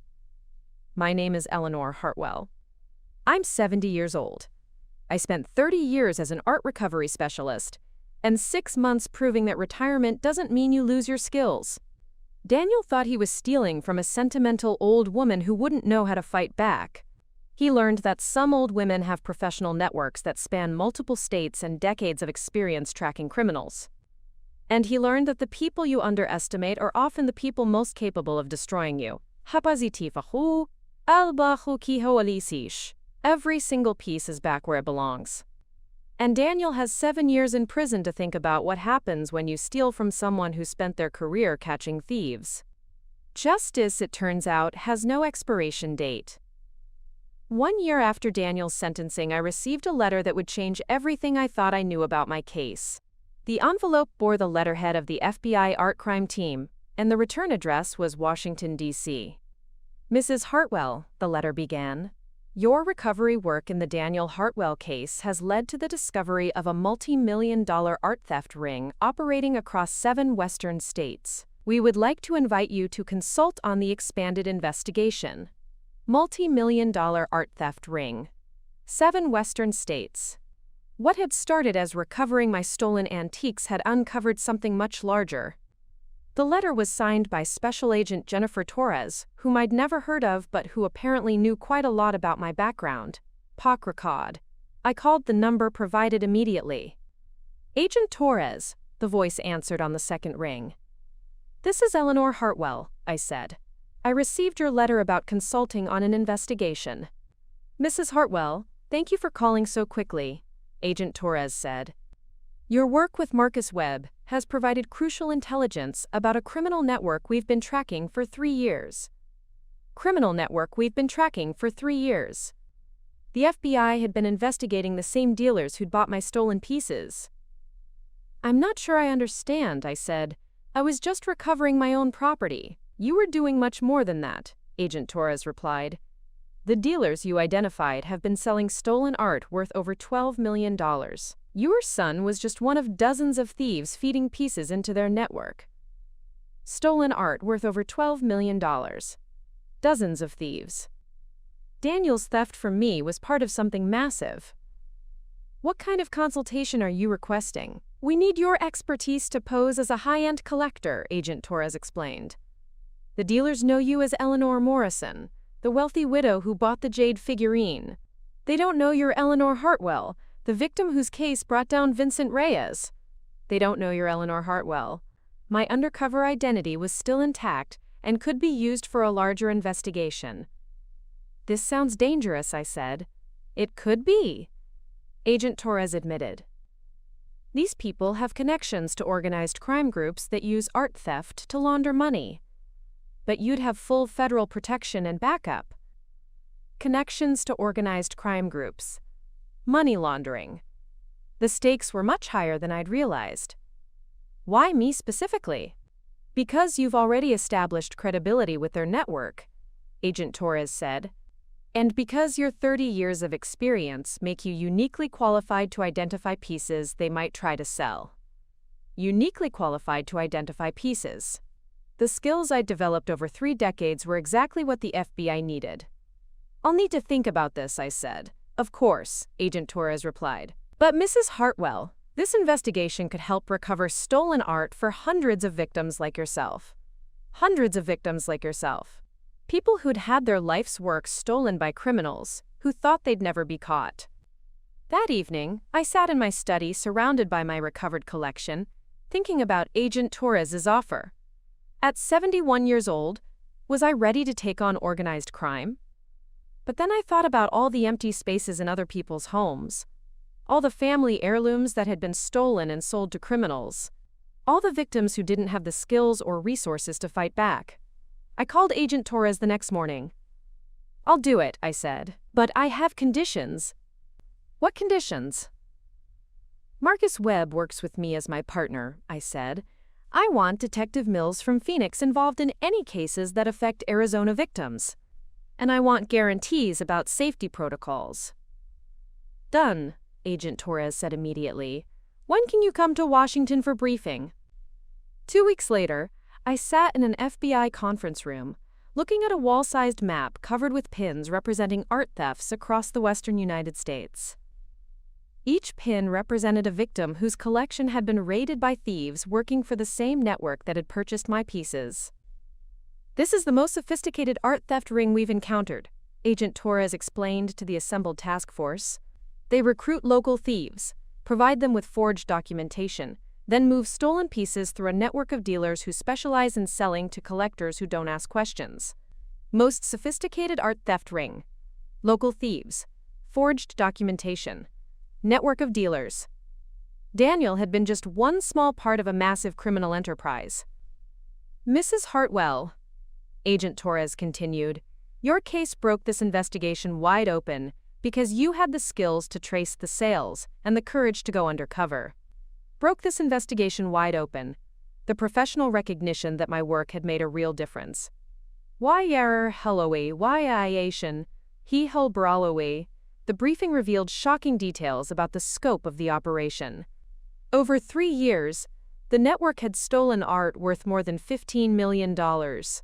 They targeted elderly collectors, convincing family members to steal pieces using the same forged estate documentation Daniel had used. "How many families have been affected?" I asked. "At least 60 confirmed cases," Agent Torres said. "Probably twice that many we haven't discovered yet. 60 confirmed cases. Twice that many undiscovered. Over 100 families had been devastated by the same kind of theft I'd experienced. What's our operation plan?" "We're going to introduce you to the network's top dealers as Eleanor Morrison, a collector with unlimited funds who's interested in acquiring rare pieces quickly," Agent Torres explained. "You'll wear recording equipment and try to get them to offer stolen property." Recording equipment. Try to get them to offer stolen property. The undercover work that would provide evidence for prosecutions. "What kind of pieces will I be looking for?" Agent Torres handed me a thick folder. "These are high-value items reported stolen in the past 2 years that we believe are circulating through this network." I opened the folder and gasped. Hundreds of photographs of stolen art and antiques. Paintings, sculptures, jewelry, rare books, and collectibles worth millions of dollars. "My God," I said. "This is like looking at a catalog of broken hearts." Catalog of broken hearts. Each piece represented someone's loss and grief. "Exactly," Agent Torres said. "And you're going to help us return these pieces to their rightful owners." The operation began 3 weeks later in Denver, where the network's largest dealer operated out of a warehouse district near the airport. Thomas Chen, no relation to Linda Chen from my original case, ran what appeared to be a legitimate import business, but actually specialized in moving stolen art. "Mrs. Morrison," Chen greeted me warmly when Marcus and I arrived for our appointment. "I understand you're interested in expanding your collection significantly." Expanding your collection significantly. Code for buying large quantities of expensive art without asking too many questions. "I recently inherited a substantial sum," I said, playing my role. "I'd like to invest in art that will appreciate quickly." Inherited a substantial sum. Art that will appreciate quickly. The cover story that identified me as an ideal customer for stolen pieces. That's exactly what we specialize in, Chen said. Pieces that offer excellent value because they're not available through traditional channels. Not available through traditional channels. Another euphemism for stolen art. Chen led us through his warehouse, which contained an astounding collection of artwork and antiques. I recognized several pieces from the FBI's stolen art database. This painting caught my eye, I said, stopping in front of a small oil painting I knew had been stolen from a collector in Santa Barbara. Excellent choice, Chen said. Early 20th century American landscape. Came from an estate that needed to liquidate quickly. The same story every dealer used to explain stolen property. What kind of documentation comes with it? Basic provenance letter, Chen said. Nothing fancy, but sufficient for insurance purposes. Basic provenance letter. Sufficient for insurance purposes. The minimal documentation that suggested questionable origins. Over the next 2 hours, Chen showed me 17 pieces that I recognized from the stolen art database. Each one had the same vague provenance story. Each one was priced well below market value for quick sale. I'm impressed with your inventory, I told Chen. But I'm curious about how you acquire such high-quality pieces at these prices. The question that would get Chen to explain his criminal operation on tape. We work with estate executors who need to liquidate collections quickly, Chen explained. Sometimes families inherit valuable art but don't understand its worth. We offer fair prices for immediate purchase. Estate executors who need to liquidate quickly. Families who don't understand worth. Fair prices for immediate purchase. The explanation that sounded legitimate but described a criminal operation. That must require significant capital, Marcus observed. We have investors who provide funding for major acquisitions, Chen said. People who understand that the art market offers excellent returns for those willing to move quickly. Investors who provide funding. Willing to move quickly. The financial backing that allowed the network to purchase large quantities of stolen art. I'd be interested in meeting these investors, I said. I might want to participate in larger acquisitions. The statement that would potentially give us access to the network's financial backers. Chen's expression became more cautious. Our investors prefer to remain anonymous. But if you're interested in major purchases, we might be able to arrange something. Investors prefer to remain anonymous. Might be able to arrange something. The careful language of criminals who knew they were being watched. What kind of major purchases? I asked. We occasionally have opportunities to acquire entire collections, Chen explained. When estates need to liquidate everything at once. Opportunities to acquire entire collections. When estates need to liquidate everything. Code for when thieves provided large quantities of stolen art. That evening, Marcus and I debriefed with Agent Torres at a safe house in Denver. Chen is definitely the middleman, I told her. He's buying stolen pieces from thieves like Daniel and selling them to collectors who don't ask questions. Did he mention the investors? Agent Torres asked. Vaguely, Marcus said, but he was cautious about providing details. We need to get closer to the financial backers, Agent Torres said. They're the ones funding this entire operation. The criminals at the top of the network who made everything possible. How do we approach them? We're going to have you make a major purchase from Chen, Agent Torres explained. Something expensive enough that he needs investor approval. That should get us a meeting with the people funding this network. Over the next week, Agent Torres arranged for me to have access to $500,000 in federal funds to make a major art purchase. The money would be used to buy stolen pieces that would be returned to their owners after the criminals were arrested. Mrs. Morrison, I told Chen during our follow-up meeting, I'd like to purchase that landscape painting we discussed, plus any other comparable pieces you have available. The request for multiple stolen items that would require significant funding. That would be a substantial purchase, Chen said. Probably in the range of $500,000. $500,000, the amount that would definitely require approval from his investors. That's within my budget, I said. When could we complete the transaction?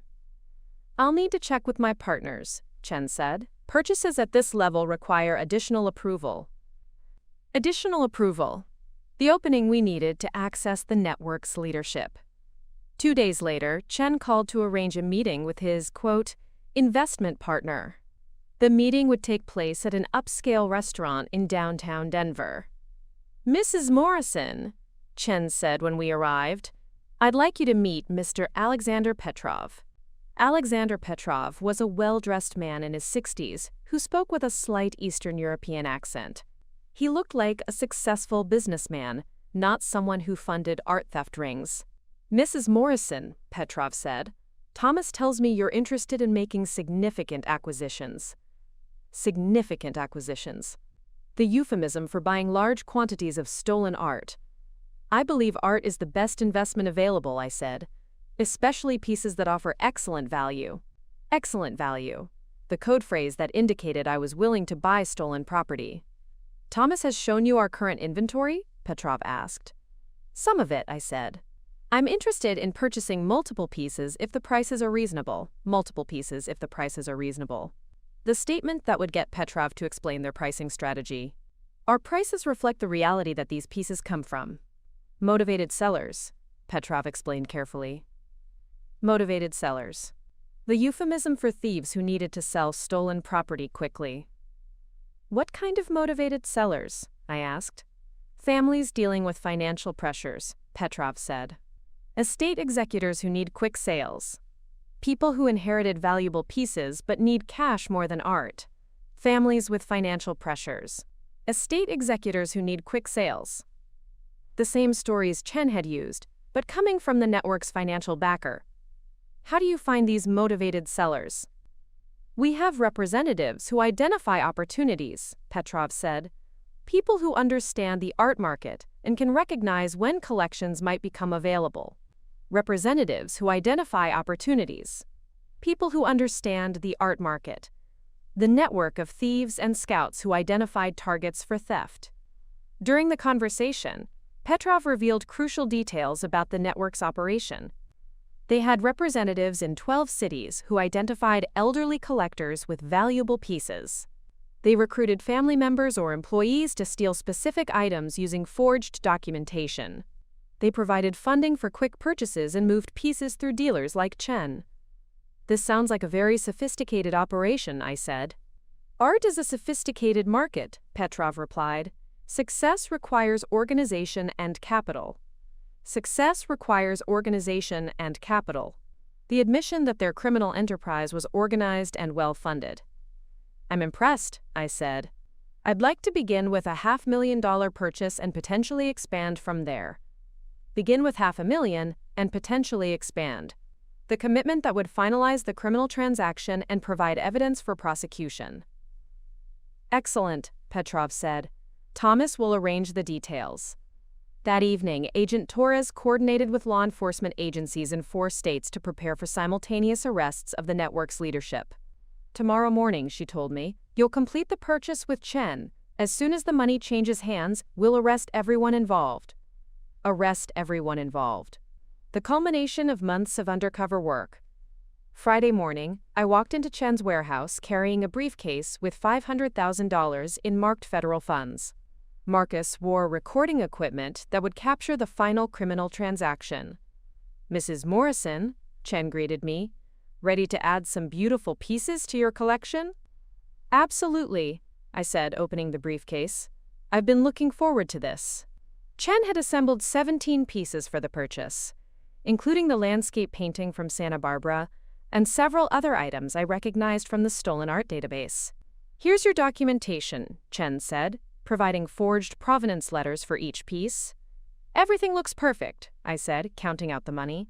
As soon as Chen accepted the payment, Agent Torres and 6 other federal agents entered the warehouse. Thomas Chen, Agent Torres announced. You're under arrest for trafficking in stolen property, money laundering, and operating a criminal enterprise. Chen's face went completely pale as he realized what had happened. Happened? Hape, Agents Torres and a Krastbing a chakra chest. This is a setup, he said desperately. This is justice, I replied, dropping my Eleanor Morrison persona for the final time. Every piece you just sold me was stolen from innocent collectors. Stolen from innocent collectors. The crime that would send Chen and his associates to federal prison. Simultaneously, law enforcement teams arrested Alexander Petrov in Denver, 3 other dealers in Las Vegas and Phoenix, and 12 thieves who had been feeding stolen art into the network. The investigation revealed that the network had stolen art worth over $18 million during 5 years of operation. They had targeted 127 families, using the same techniques Daniel had used against me. Mrs. Hartwell, Agent Torres told me as Chen was taken away, "Your work has just shut down the largest art theft ring in the western United States." Largest art theft ring in the western United States. The criminal enterprise that had been destroyed through one elderly woman's determination to recover her stolen antiques.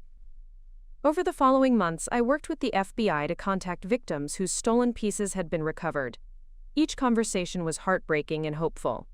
Families who thought their treasures were gone forever. Collectors who had given up hope of seeing their pieces again. "Mrs. Hartwell," said Catherine Williams, whose stolen jewelry collection had been found in Chen's warehouse, "I can't believe you risked your safety to help people you'd never met." Risked your safety to help people you'd never met. The recognition that my undercover work had been dangerous but necessary. "Nobody should have to lose their family treasures to criminals," I replied.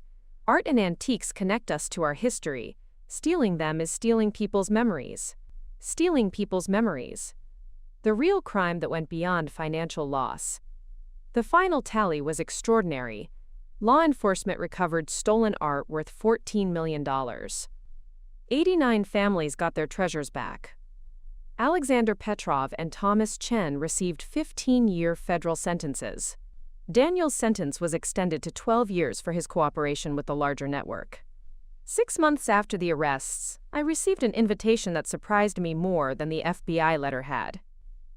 "Mrs. Hartwell," the letter read, "the International Association of Art Recovery Specialists would like to honor you with our Lifetime Achievement Award for your extraordinary contributions to art recovery and victim assistance." Lifetime Achievement Award. Extraordinary contributions. Recognition from the international organization I'd worked with during my active career. The ceremony was held in Washington, D.C., at the Kennedy Center. Marcus flew in from Los Angeles. Detective Mills came from Phoenix. Agent Torres represented the FBI. Even some of the victims whose art I'd helped recover attended. Eleanor Hartwell, the presenter announced, came out of retirement at age 70 to recover her own stolen antiques. Her investigation uncovered the largest art theft ring in U.S. history and led to the recovery of $14 million in stolen art for 89 families. Largest art theft ring in U.S. history, $14 million recovered. 89 families helped. The scope of what we'd accomplished still amazed me. During my acceptance speech, I talked about the importance of never giving up when criminals think they can take advantage of you. "Age is not a limitation," I said. "Experience is not outdated. Skills don't expire just because you retire, and nobody is too old to fight for justice. Age is not a limitation. Experience is not outdated. Skills don't expire. Nobody is too old to fight for justice." The message I wanted everyone to remember. Dresses. After the ceremony, Agent Torres approached me with another offer. "Dresses. Mrs. Hartwell," she said, "would you consider teaching a course at the FBI Academy? We need to train agents in art recovery techniques. Teaching at the FBI Academy. Training federal agents. The opportunity to pass on 30 years of expertise to the next generation. I'd be honored," I said. Today, at 72 years old, I split my time between my collection in Flagstaff and teaching at the FBI Academy in Quantico. My course, Advanced Art Recovery Techniques, is required training for all agents assigned to art crime units. My collection is complete and secure. Every piece Daniel stole has been returned. The empty spaces in my home are filled again with the treasures I spent 50 years acquiring. But more importantly, the empty spaces in 89 other homes have been filled too. Families have their heirlooms back. Collectors have their treasures returned. Children will inherit the pieces their grandparents thought were gone forever. Daniel serves his 12-year sentence at a federal prison in Colorado. He's eligible for parole in 8 years. His lawyer says he's taken courses in business ethics and art history. He wants to understand what he destroyed when he stole from people who trusted him. Resem hizazachaf hahikes. I haven't spoken to Daniel since his arrest. I may never speak to him again. Some betrayals cut too deep for forgiveness. Some crimes destroy relationships that can't be rebuilt. But I've learned something important about family. Blood relationships don't guarantee loyalty. And the people who stand with you during crisis often matter more than the people who share your genes. Marcus Webb is like a brother to me now. Detective Mills has become a close friend. Agent Torres and I work together regularly on art recovery cases. The families whose treasures I helped recover stay in touch and support each other.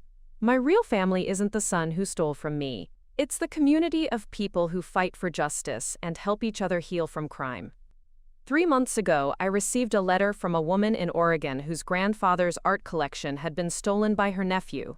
She'd read about my case and wanted advice about recovery options. Mrs. Hartwell, she wrote, "My family thinks I'm too old to fight this. They say I should just accept the loss and move on.